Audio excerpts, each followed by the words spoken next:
ये जितने अपराध हो रहे हैं ये सब सत्ता संरक्षण में हो और अपराधियों में भय खत्म हो गया है। उत्तर प्रदेश में कानून व्यवस्था ध्वस्त है। कानून व्यवस्था जो है सत्ताधारी नेताओं की चौखटों पे दम तोड़ चुकी है। किसी गरीब को न्याय मिलने की उम्मीद नहीं है। न्याय जबकि जन्मसिद्ध अधिकार है, न्याय लोगों को मिलना चाहिए, लेकिन उस न्याय के लिए भी आंदोलन करने पड़ रहे हैं, भीड़ जुटानी पड़ रही है, लोगों को आना पड़ रहा है। ये उत्तर प्रदेश की कानून व्यवस्था का हाल है, जिसकी पीठ गृह मंत्री जी भी थोपते हैं और मुख्यमंत्री भी कहते हैं बहुत अच्छी कानून व्यवस्था। अगर कानून व्यवस्था है तो वो कानून व्यवस्था जमीन पे दिखनी भी चाहिए। 3 लोगों पे हमला किया जाता, 2 लोग मौके पे मर जाते, एक जिंदगी मौत के बीच लड़ रहा है। जिनको जरूरत है कि उनको संरक्षण मिले, उनको सुरक्षा मिले, वो लोग आंसू बहा रहे हैं और प्रदेश के मुखिया चैन से पड़ के सो रहे हैं। प्रदेश के मुखिया को सोचना चाहिए कि वो इस प्रदेश के मुख्यमंत्री हैं, सब कुछ उनके हाथ में, फिर गरीबों को न्याय क्यों नहीं मिल रहा। तो मुझे ऐसा लगता है अब न्याय की आवाज संसद से लेकर सड़क तक मजबूती से उठानी पड़ेगी, जो सोई हुई सत्ता जागे और गरीबों के न्याय के रास्ते खुले। अभी तक 2 आरोपी गिरफ्तार नहीं हुए हैं और जो बुनियादी मदद परिवार को होनी थी वो नहीं हुई। तो मेरी ये जिम्मेदारी है, कल मैं यहाँ के सीनियर अधिकारियों से मिलूंगा और कोशिश करूंगा कि इनकी सारी मांगे पूरी हो और परिवार का जो अभी वादी है और परिवार का जो इस मामले का जो गवाह है उसको सबसे पहले उसकी सुरक्षा व्यवस्था हो। और इस परिवार का क्या होगा, 5-6 बेटे हैं, 6 बेटियां हैं, कमाने वाले लोग चले गए हैं। चिंता का विषय है, सरकार को चिंता नहीं हो रही क्योंकि सरकार को शायद इस परिवार से प्रेम नहीं, हमें प्रेम है, हम लड़ाई लड़ेंगे। सर, आप एक पंचायत करने के लिए कह रहे हैं, क्या पंचायत कर रहे हो आप? मेरा कहना यह है कि हमें अपने लोगों को जागरूक करना पड़ेगा और जुटाना पड़ेगा। जब हमारे लोग जुटेंगे तभी चर्चा होगी घटनाओं से हम कैसे निपटें, क्योंकि हमारी हत्या हो रही है और हत्या करने वाले लोग खुलेआम घूम रहे ऊपर। हत्या करने वाले लोग खुलेआम घूम रहे हैं।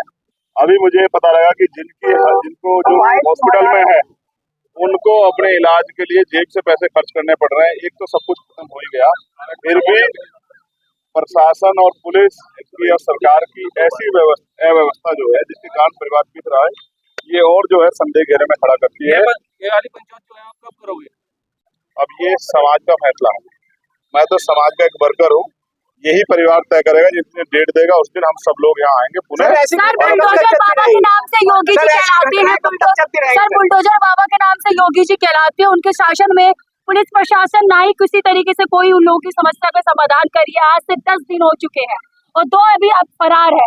तो हम ये 10 दिन 10 साल भी हो जाए, जब तक उनकी कुर्सियां नहीं हिलाएंगे हम लोग, जब तक उनसे सवाल नहीं पूछेंगे, शायद वो जागेंगे। तो उनको जगाने के लिए सवाल है कि बुलडोजर बाबा जाति के नाम से उसने जाग रहे हैं। जाति और धर्म देख के इस देश में कार्रवाइयां हो रही है। अगर धर्म देख के कार्रवाइयां ना होती तो शायद सबको न्याय मिलता। सर, अभी पंचायत में कौन आएगा न्याय मिल सकता है? आप पंचायत में भी आना, आपको पता लगेगा। सर, हमने यहाँ के लोगों से बात की तो यहाँ के लोगों को पूरे देश के नेताओं को हटा के सिर्फ आपसे सबसे ज्यादा उम्मीद है, क्योंकि आपको लोग एक क्रांतिकारी नेता के रूप में देख रहे हैं। तो इनको जो न्याय है, आर्थिक मदद है, ये आपके हौसले से कब तक मिल जानी चाहिए? मेरा परिवार है, मैं इनका नेता नहीं। ये मेरे भाई है और एक भाई अपने परिवार में अपने भाइयों के आंसू।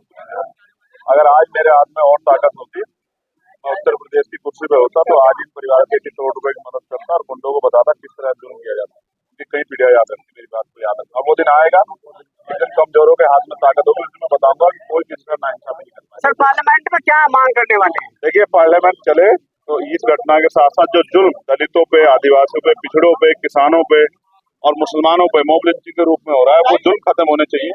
उनकी जान की कीमत समझनी चाहिए। इसलिए हम लोग आवाज उठाएंगे, सरकार पर ध्यान करे और इसको चिंतापूर्वक लेके इसको जो है ना खत्म कराने में। अभी आप अपने शब्दों से कानून व्यवस्था के बारे में क्या कहेंगे? सारे पूरे गांव ने चंद्रशेखर भाई स्टेटस लगाया था कि हम यहाँ पर जो है कैंडल मार्च निकालेंगे, यानी कोई शोक सभा का आयोजन किया हमारे यहाँ, श्रद्धांजलि जिसको आप कह लें। लेकिन प्रशासन ने उसको भी यूँ कह दिया कि आप SDM के यहाँ से लिखवा करके लाइए, उसके बाद हम इसकी परमिशन देंगे। क्या आपने कहा पंचायत करे, क्या परमिशन प्रशासन इसकी परमिशन देगा पंचायत करने की? देखो, ऐसा है, सबके अधिकार है जैसे प्रशासन के हमारे भी। तो परमिशन हम लेना जानते हैं, परमिशन हम ले लेंगे और जिस दिन पंचायत करेंगे उस दिन वो जो लोग परमिशन देने वाले वो भी यहीं बैठे हमको देख लेना। आप समझ रहे हो? हम संविधान को जानने वाले लोग हैं। ये आपको गुमराह कर सकते हैं, ये हमें नहीं गुमराह कर सकते। हम तो कानून को पढ़े लिखे लोग हैं, हम अपने अधिकार जानते हैं और हमें पता है पंचायत करने का अधिकार हमें किसने दिया है और क्यों करनी है पंचायत, ये भी हमें पता है। जब हम पे जुल्म होगा तो हम क्या करेंगे, हम अपने लोगों को यहाँ 2-4 लाख लोग जुटाएंगे और उनके सामने रखेंगे कि ये जुल्म खत्म होना चाहिए, ठीक है। तभी इसकी जो कैंडल मार्च की कोई परमिशन की जरूरत थी नहीं, लेकिन उन्होंने कहा कि कैंडल मार्च के लिए परमिशन लाइए, आप एसडीएम से लिखवा करके लाइए, उसके बाद कोई ऐसा ही आए और उन्होंने कहा कि परमिशन लाइए, उसके बाद हम आपको परमिशन देंगे। मैं फिर कह रहा हूँ, आप अब बाकी जिम्मेदारियां हमारे ऊपर छोड़, ठीक है। आप ही के भरोसे है भैया। हाँ, कैंडल मार्च भी निकालेंगे, लेकिन यहाँ नहीं निकालेंगे कैंडल मार्च, वहाँ निकालेंगे जंतर मंतर पे, इंडिया गेट पे जाकर निकालेंगे कैंडल मार्च। और कैंडल मार्च ही निकालेंगे, उस कैंडल से जो आंखों में धुंधलाहट आएगी ना सत्ता की, वो भी हटाएंगे।